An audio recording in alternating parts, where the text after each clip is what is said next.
Hello and welcome to another video of my opening series, Mastering the Basics. And today we're gonna cover the Caro-Kan defense. The idea of this video is to give you an idea, a beginning, a startup on how to get your setup against all the different lines, or at least the main lines that white can play against the Caro-Kan defense. So if you are a Caro-Kan defense player or you want to learn how to play the Caro-Kan with black, this is the right video for you. And without further ado, let's get into it. We're going to start with the Caro-Kan defense that's set up by playing the move e4 and c6. And now white has many options. We are going to go over some of the main ones. We're going to start off with the not so common knight f3 or the less common knight f3. Most people will play d4, which is going to be the main line and the one that we're going to cover on the game that I'm showing here. If somebody plays knight f3, we're going to follow basically no matter what with d5. The main idea of the Caro-Kan is right here, where basically we want to take back with the c pawn. We don't want to take back with the queen, of course. That's why we set up the Caro-Kan defense. Now, after knight f3, there are two main ways people will answer. One is knight c3. And now the idea is that white wants to take back with the pawn on, with the knight on e4 in the case of d takes e4. And the other one is e takes d5. This one is extremely common on online chess because people cannot handle the tension in the center, so they just like to do the exchange variation. We're gonna go with that one very quickly, and we're also gonna go with the other version of the exchange variation, which is d4 d5 e takes d5.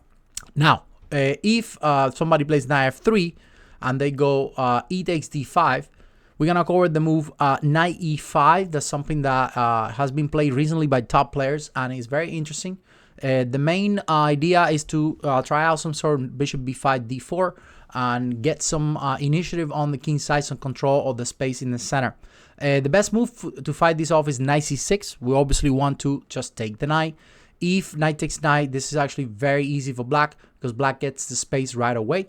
That's why the best move, or the best two moves here, are d4 or bishop b5, or a combination of the two. You can do one first and the other one later. This is the way white tries to control the center. Now, if you play bishop b5, the best move by far is bishop d7. We are actually going to transpose into this. After bishop d7, white has to take the bishop. This is actually the whole point of the line, is to get rid of black's light square bishop. We take with the queen. And then we're going to transpose into the line that we're going to see with d4, in which case we have to make a very difficult move a little bit because we kind of block our bishop. But the idea is to speed up development and speed up the pressure on e5, because at the end of the day, we really want that knight gone. We want that knight to be traded off on c6. So for example, if white plays slow, something like c3, we will follow up with bishop d6, follow up with knight g7, then we'll be able to put pressure on e5, and we're most likely gonna be kicking that knight after we castle. We might not even need to castle, but that's the idea, is to get the knight to e7, get castle, or f6 right away, kick the knight and make it look bad. So, and hopefully white takes us, and then we fortify our center. So, but yeah, e3, e6, the best move here is again bishop b5 with transpose. We have to play the best move, which is bishop d7. It makes sense, develop and defend at the same time.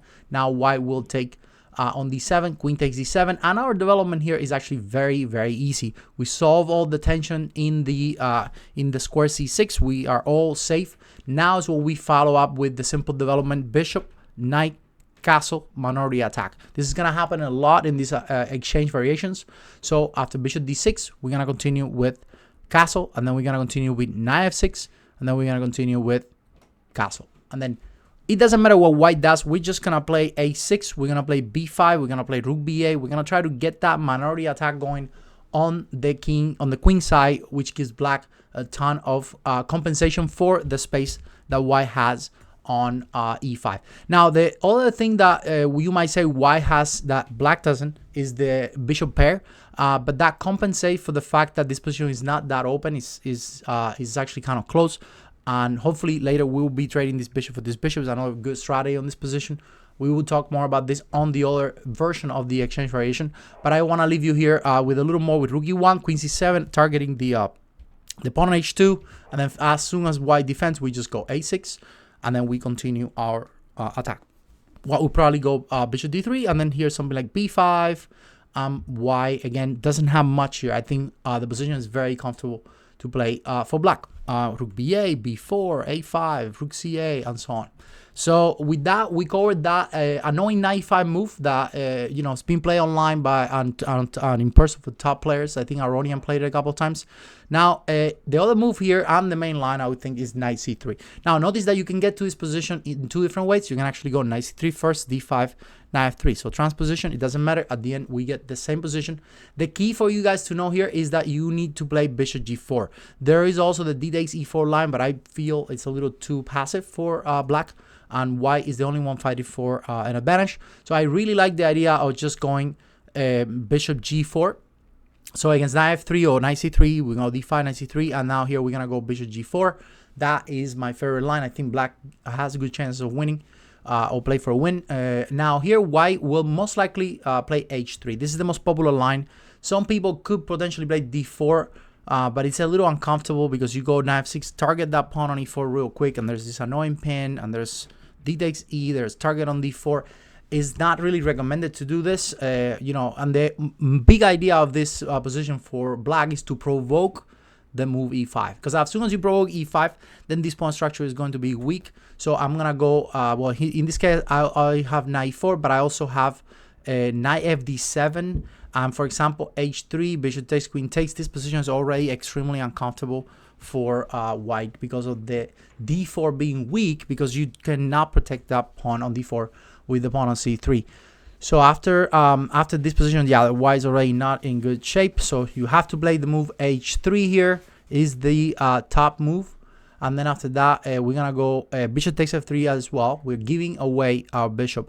That is normal in this position because we want to set up our pawn structure, as you will see, all pawns on light square. So our bad bishop is gone.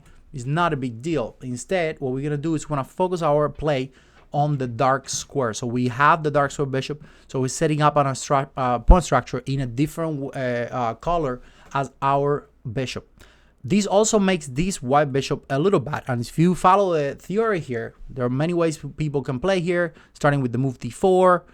There's also d3. There's also bishop e2, which is the main line. We're gonna continue because this is more or less what you're gonna encounter in this position. And here we're gonna play a move that is actually not as popular. I'm gonna recommend you this move that is not as popular, but it is actually very interesting, and Hikaru Nakamura has played him plenty of times online, and I feel like it gives black some very interesting and very easy play.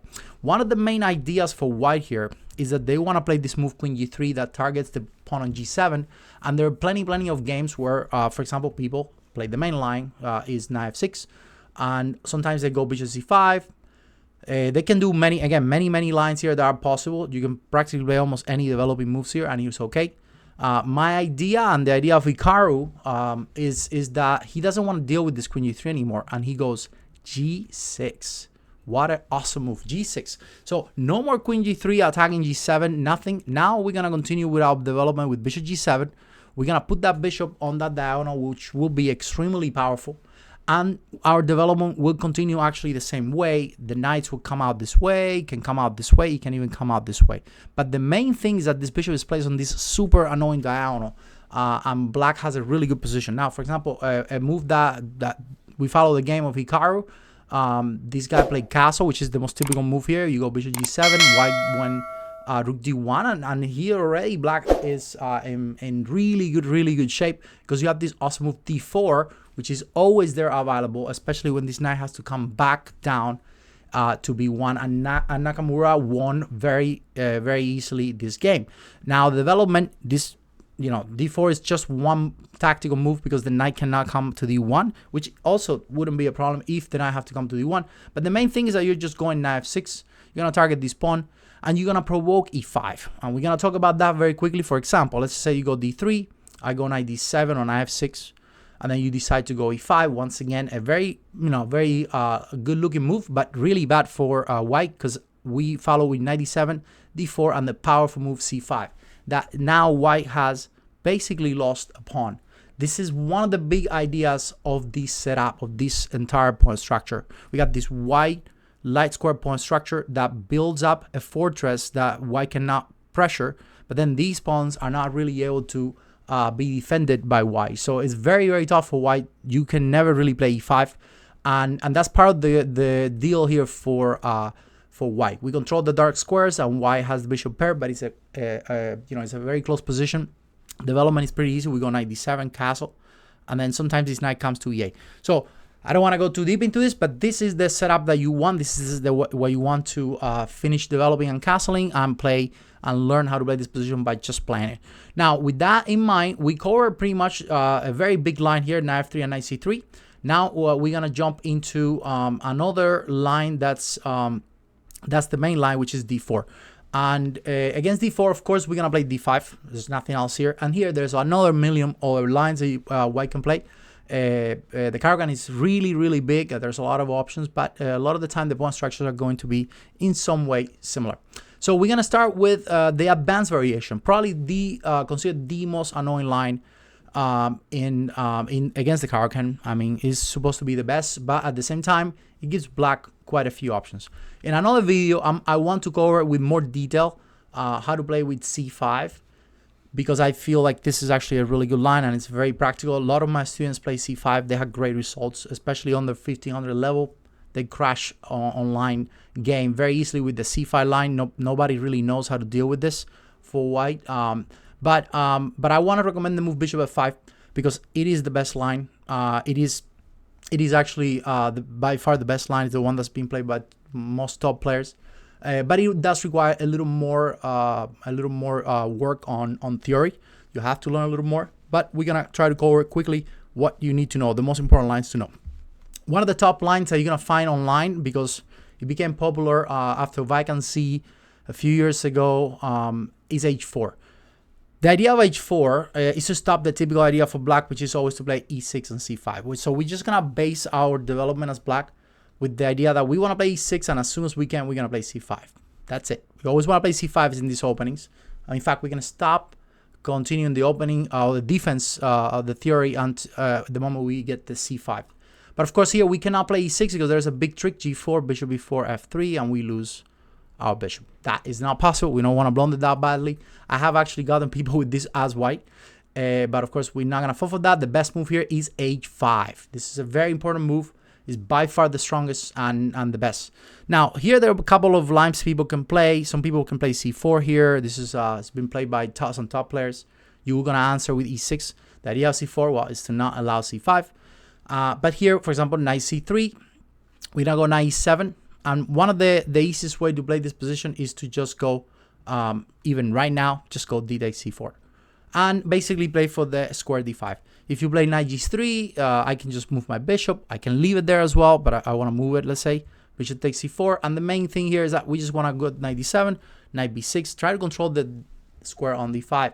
This is a very a big theoretical position, but I believe, it's very playable for black. Black has decent setup here. You got a square on d5. You got this queen b6. You can castle alone sometimes. You have knight f5 as well. The more minor piece trade you get here without changing the pawn structure, the better for black.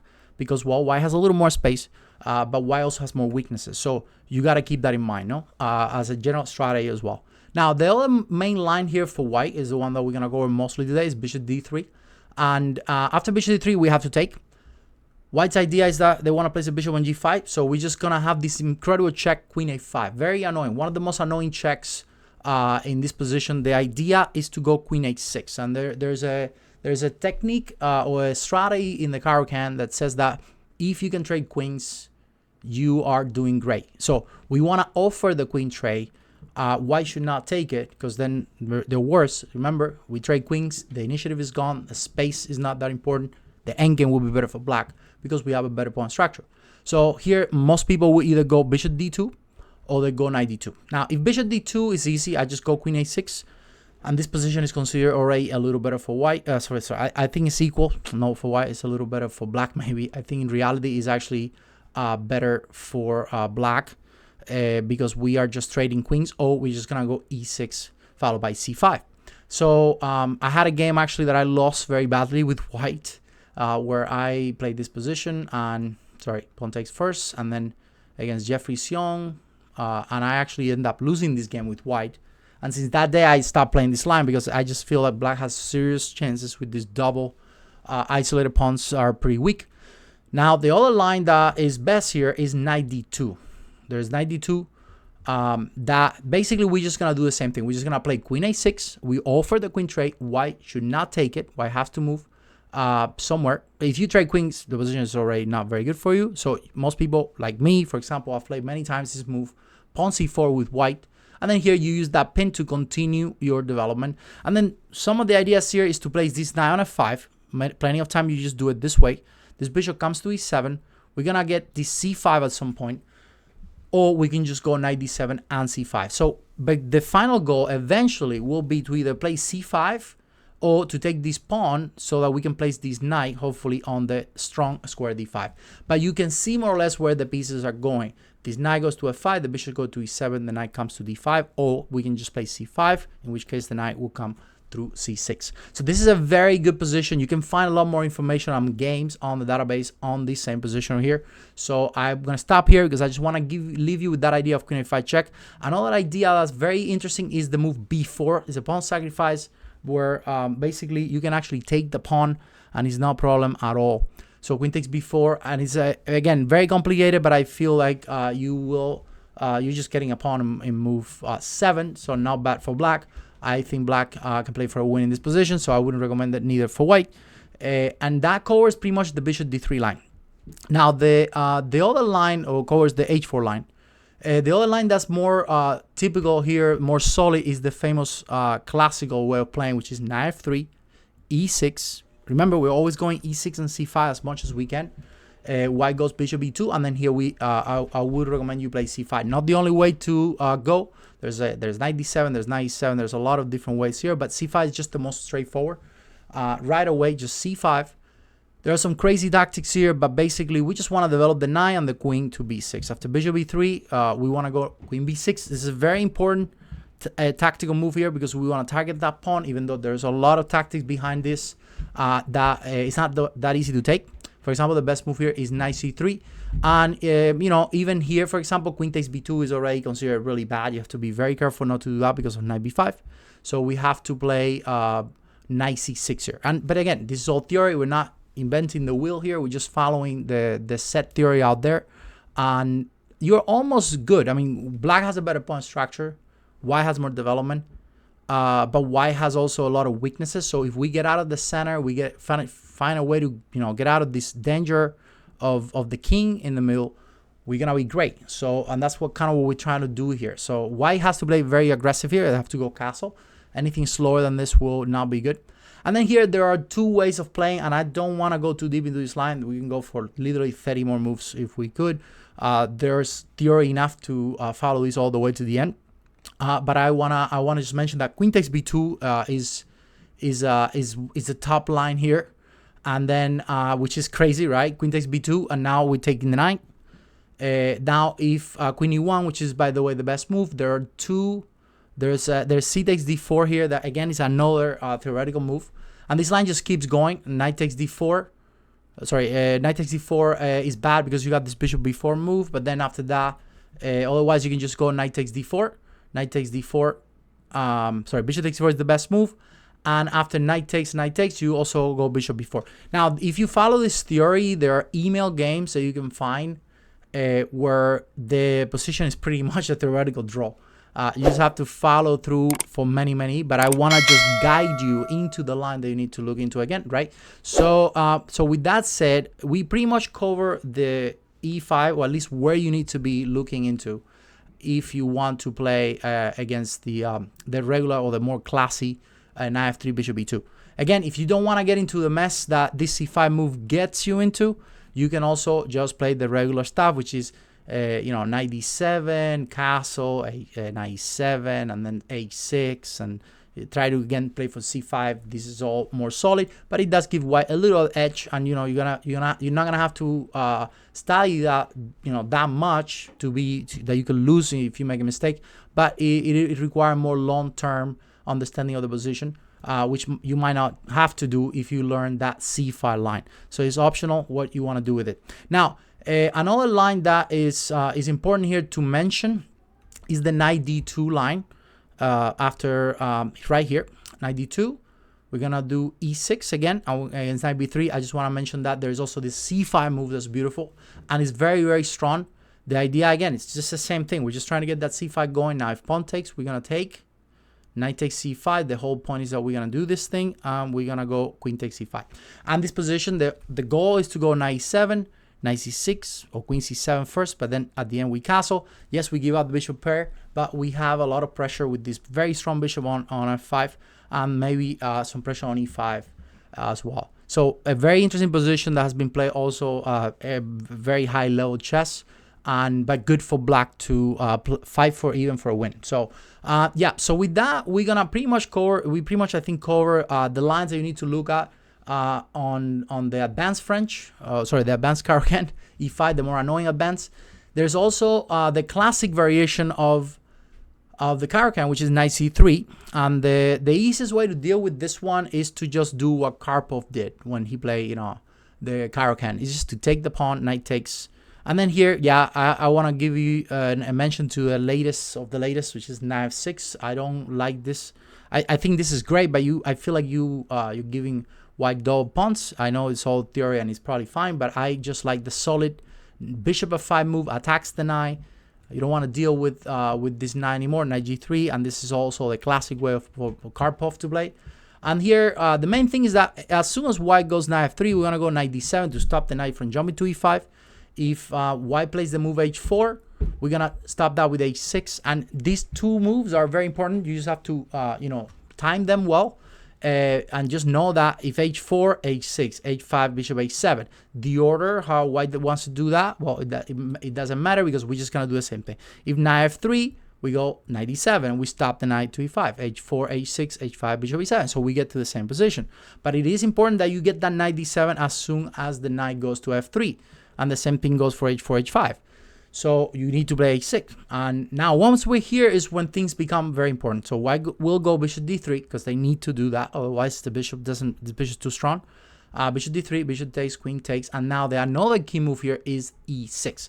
This order is pretty forcing, but it is important that you understand why we're doing these things, right? We're developing for a reason. After e6, we're continuing basically with knight f6 and bishop e7 and short castle. So we want to actually short castle. This is something that Karpov back in the day didn't do as much. He used to long castle a lot. You can find those games on the database, but lately it's been proven that basically short castle is just easier for black, more solid actually, and gives black chances to even win. So now after bishop, there's two moves here for white that are main. One of them is bishop f4 and the other one is bishop d2. Depending on where the bishop goes, there's actually some specifics about this. For example, if you go bishop d2 is the easiest way to play. We're just gonna continue with our knight f6, castle, bishop b7, knight e4. This is also kind of an immediate answer to this. Is always to take and then place the other knight with a tempo. Anytime the knight comes to e4 in this setup, you take and then go knight f6. And then here there's a very important move that you need to remember, and that is queen d5.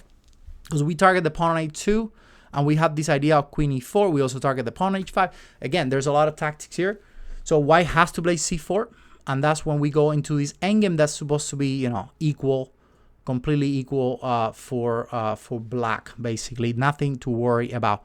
So I mean, this is another very important line. Similar approach could be king b1. If I go knight f6, king b1. Sorry, if I go king b1 here, I castle. And then we get that knight to e4. We do the same, almost the same. I think I always have this idea of queen d5 that are kind of annoying to target these, to go queen e4 check. It gives me that check on f5. I might even get fancy and try to start an attack here. So this position is very interesting for black. Now, the other more complex one is bishop f4 here. Instead of bishop d2, which we're going to continue with knight f6, we're going to play bishop f4. And then now we have this check on a5. And that's the reason why, we're going to see the reason why we have that pawn on e6 now. Because white usually goes bishop d2. And then now here we go bishop b4. You see, that move we did not have if this knight was on f6 and not the pawn on e6. So this is the reason why we go e6 first. We want to have the bishop b4 move so that if c3, if taken, we just take and win the pawn. If c3, then you go bishop e7, And then after c4, we just go back. And now once again, we're just gonna do the same thing. We got that bishop back to where we want it. And now we have all the moves like b5 and target the opponent c4, and the position is very, very good. For example, there's a game here, castle. We could go knight f6, king b1, castle. Castle short, right? And then as soon as they get that knight to e4, we take and play knight f6. So in this game, for example, black played a5. They finally, well, this player never played knight e4, but you know that after knight e4, we take and play the knight f6, target h5, maybe plays the rooks on the d file, and black has a good position. So now a game that I wanted to mention that was played on this position that you should definitely check in is the game of Wesley So with black. He beat back in the day an international master, but today a grandmaster, Joshua Ruiz, and I think that's just a great game in the Olympiad of Tbilisi 2017. I think is a really good game for you to study and learn how to play these positions with black, because he won with black in a very nice way. So again, Wesley So with black 2017 game, very, very instructive. So with that, we cover pretty much the knight, the classic line of the Caro-Kan, which is knight c3. Now we're gonna cover the other complicated line, the f3 line of the Caro-Kan. Some people still play this. From what I remember, Bashir was the highest rated player that recently played this and actually won a game with this. But it's pretty straightforward. f3, we're gonna take that pawn, and then we're gonna play the key move e5. This is by far the best line. I just want to mention that queen b6 is also interesting and playable, but not as good as pawn takes e5, fighting for the center right away. White has to play knight f3 or c3, but knight f3 is the best move. Actually, no, sorry, I'm playing queen h4. You have to play knight f3, otherwise it's c3. I just win with queen h4. You have to play knight f3. Now we have to play bishop g4. Taking is not recommended because white gets too much initiative for the pawn. You do not want that, so you have to play bishop g4 here. And then after bishop g4, white will play bishop c4 with a very important tactic, knight takes e5. So now white threatens bishop takes f7. You need to understand this, otherwise you could blunder. Bishop takes f7 and knight takes e5. And then there's a fork. This is not good. So you have to be careful with this. That's why we played the move knight d7 to control the e5 square. So now bishop takes f7, king takes f7, knight takes e5. Does not work because of knight takes knight. Knight g5 doesn't work neither because of queen takes g5. And then we win the game, right? So with that said, but white usually plays castle. This is another move here possible is c3 to try to go some sort of queen b3. But I believe that even developing is good, and there's some crazy theory here that can go how to deal with queen b3. But basically there are some lines where you give up this pawn. I believe the best move is bishop d6 and a queen b3, queen e7. You can follow, but there's some gambit here, and black has a huge amount of initiative for this. So but I find the best line is castle. Once again, there's tactics on the f file. You got to deal with bishop takes f7 and discover attack checks. So for example, bishop d6 will be a huge blunder because bishop takes f7, king takes f7, knight takes e5, double check, and then you lose the piece. So you would be losing 2 pawns and a worse king. We don't want that. That's why we block that file so that knight f6 is possible. Bishop takes f7 doesn't work now because the king takes f7 check doesn't actually take anything. You can play anything you want. You can just go king g8, for example. Black is just winning because there's no double check. So with this, white plays c3, and then we finish that with bishop d6. We already know that this line, queen b3, is nothing to worry about. We just castle and give up this pawn for the initiative that we get because we have more development. So here the best move for white is to go bishop g5, or this is like what I've found the best here, and then you just castle. And this setup, what I would recommend you do is that you remember this setup as the way you should put up your pieces so that you can fight all of the tactics and at the same time control the center. Later we can follow up with b5 ideas and a5 ideas and target these, maybe rook e8 even, or queen b6 ideas, target this b2 and the king on g1 with a great setup, very solid, very hard for white to actually get anything. In fact, white has some issues in the center. So with that said, we cover the f3 line. Now we have one more left, and it's a main exchange variation, which is coming from this position. So we're gonna do pawn takes d5. There's pawn takes d5, c takes d5. We're always gonna play with the c pawn. Now here, white has 2 main lines that you need to study. One of them, the Panov attack, which I find it very annoying, and it's one of those lines that people sometimes play for initiative, but it does give you an isolated pawn. At some point, you will get an isolated pawn. Now, there's one line that is a classic line for everybody who played the Caro-Kan that needs to, you need to study and learn this one very well, and that's to always go knight f6. I always like to start with the 2 knights first. So in this case, we're always going to set up 2 knights, and the classic line that I'm talking about is when white goes knight f3, and then we go bishop g5, bishop g4, c takes d5, and now knight takes d5. This is not the only way to play for white. There are other ways to play we're gonna cover after, but this is the main line. And then here the craziest line is to go queen b3. Now, if white doesn't go for this line, white could be in trouble because white has an isolated pawn that it benefits black's position a lot. So after queen b3, you have to learn a lot of theory here. There's some crazy theoretical lines here, but I'm gonna guide you into what to study. Again, bishop takes, g takes f3 is all forcing. There's nothing else. And then here we have to play, well, we have to defend that knight. So we go e6. White is obviously taking the pawn, but that's all part of the theory. Queen takes b7. We gotta take this pawn because again, nothing else there for us. We gotta defend that knight, and we wanna now target maybe some sort of knight c2, but it's also about just developing and getting out of the center. So here the key is that white has to go bishop b5 check. Knight takes bishop, also forcing. Queen c6 only move. Queen b5 would not be very good for white if you want to try for a win, because queen d7 just solves all the problems. This position is just equal. There's nothing there for white. So white has to play queen c6. And then here, king e7. Not possible queen d7 because of the hanging rook. That's why we went queen c6.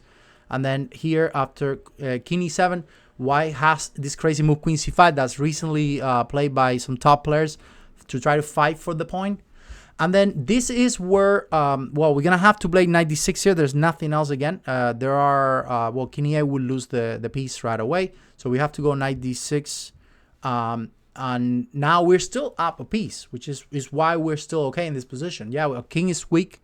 We have a better pawn structure, but white's giving us checks. So we just need to get out of the checks. Now here, white's best move is knight takes d5. Now, there are a ton of games, email games, serious grandmasters playing these positions out there, top 20, top 40 players. But I find that the next move that I'm gonna give you guys is actually very easy to play for black, and in fact I feel like is easy enough where black can actually play for a win. I feel like it's also more confusing. Most games out there, they actually take the knight, which obviously seems like the straight up way of maybe, hey, I'm up a knight, let's prove me wrong, right?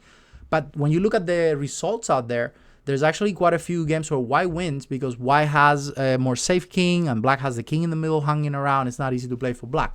But the move that I recommend here is to go king d7. I checked it with the computer. I checked it with some email games, and it seems like king d7 is actually a really strong move. And I'm just going to, again, leave it up here. I don't want to go too far. I just want to mention that in the game that I found online, white play knight c3, and, after queen b6, black is just probably even better. After castle, this is what happened in an actual game of two, a grandmaster with black.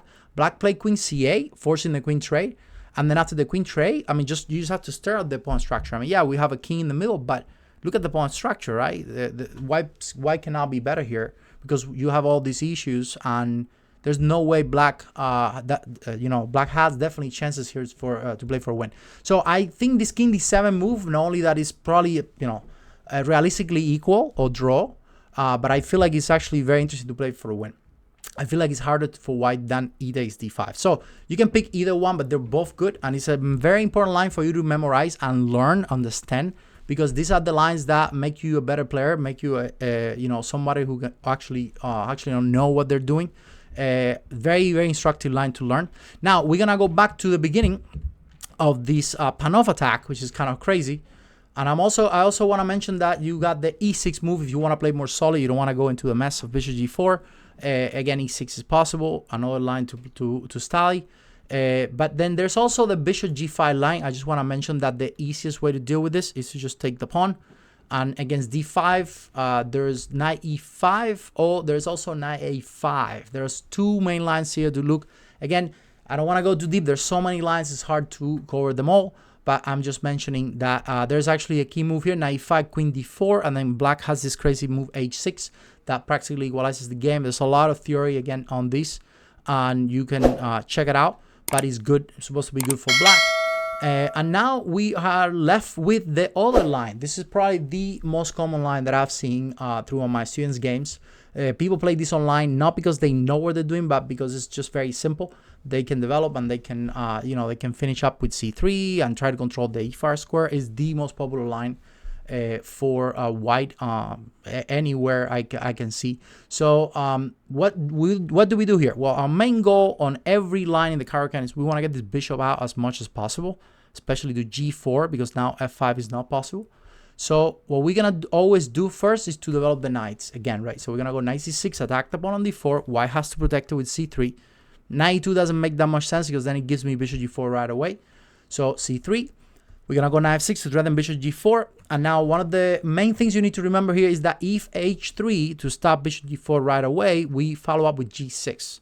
And the idea is to go bishop f5 and to offer the trade. We still want the bishop to be outside of the pawn structure. In fact, in the game that I'm gonna show you here is knight f3, bishop f5 right away. White keeps the bishop by playing bishop e2. If not, I'll just take it. If you take me, I'll be happy to take. And then I'm actually gonna attack you on the g file. In fact, I might even stay in the center or long castle in this case, with a very, very good initiative for black. So white played bishop e2, and interesting enough here, black actually goes e6. He doesn't actually care about leaving the bishop outside, which looks like sometimes he might be trapped. Well, it's never trapped because we can give up the bishop of the knight here. We also have bishop e4, so we have ways to get it out. And then later the game, he ended up playing h6 and g5 with great attacking chances. This is a game, if you want to see the game, is a game Antipov, Mikhail Antipov, with white against Andrei Esipenko, one of the strongest talent in Russia today. A very, very good game for you to check out. Black won that game. So now the main top move here is bishop f4. This is where you're going to find the most again, online chess and in real top players. We still want to go bishop g4. We want to go bishop g4 no matter what. Our goal is to go e6, bishop d6, trade that bishop and castle. And then white is going to play queen b3, attacking the pawn on b7. We got to protect the pawn on b7. We got to take a break here, go queen d7. And now we're going to continue with our plan. Now, because the knight is not able to go f3 yet, we have a little more time than usual. So that's why white has to go knight d2 to try to go knight f3, then knight e5. We go e6. Then now white goes knight f3. We go bishop d6. This is actually a very important move because technically you could still take on bishop d6, but it's a little more precise to go bishop d6 first. And a big reason for it is that knight e5 is not really as dangerous as it looks because you have this awesome move queen c7, and then you actually have zero problems in any way because the bishop, as you can see on f4, is actually hanging if you decide to take, let's say, this bishop. So yeah, bishop d6 is the best move. Bishop takes bishop. All of this is theoric. Queen takes d6, castle, castle. And again, if you find this position on the online database, if you hit the online database or any database, you're gonna find tons of games where white is trying to find something, black is trying to defend for a little bit, but the reality is that this position is probably already about equal. But it is a very important line to study. One of the main things you need to know is when to what happens if you take the pawn. Well, I think here is pretty easy. I think you go rook b8, rook takes b2. In some cases, you might have to go rook b8 and rook b6 and then take the pawn. But the idea is that this pawn is not really something that white can take. Now you do control e5, so white has to go rook e1. Now the easiest way here to play, not the only one, there's other ways to play like rook b8, knight e7, and do the minority attack again here, right? We always see that minority attack when the pawn structure is an exchange pawn structure in the Caro-Kan. But the easiest thing for me, I feel, is that, since we already have the knights, and this bishop is technically not the good bishop anyway, bishop takes f3 feels very easy to do. So we actually give up the bishop of the knight, but now we have the pair of knights, and since pairs are usually better than bishop and knight, we're happy to do this because we can get the pair, and there's nothing wrong with giving up the bishop for the knight. Another thing will be to go around and trade the bishop. That's also correct, but I just think this is a lot simpler. It puts the position in a more straightforward setup. Now we do want to stop knight 5. We want to be able to take that knight because that knight is very strong. We go queen c7, so that knight e5 is not as strong, because well, we take, and as you can see, our queen not being there allows us not to get forked, and also we want to protect the pawn on b7, which is another big reason. So, but yeah, in this game, I just want to show you what happens, queen c2, and of course, in these setups, we always want to do the minority attacks as soon as possible, because that's how we, as black, get compensation, get counterplay. So we go rook b8, trying to go b5. Why, why needs to stop that? They go queen e2, you go a6, and again, how many times do we have to play that b5? Why goes g3? Now, they didn't play b5 here, but it's not that it's bad. It's just that they have all the prep that they want to do. Again, rook ca, but eventually that b5 is going to happen. We're going to try to get that b4 happening, and then y, even though y might be a little better, the reality is that the position is equal. So I hope you guys learn, how to play, at least how to get started with the Caro-Kan. Again, I didn't go that deep in some of the lines because there's just so much. But the idea of this video is to get you started, get you playing, and I hope that you can do that after you learn the main lines that I just showed. I am missing a lot of lines that it will be covered in other videos, or maybe the same lines that I'm covering today. I will actually extend it by showing you actual Grandmaster games on how they play. But without further ado, well, I hope you enjoyed this and play the Caro-Kan. Thank you.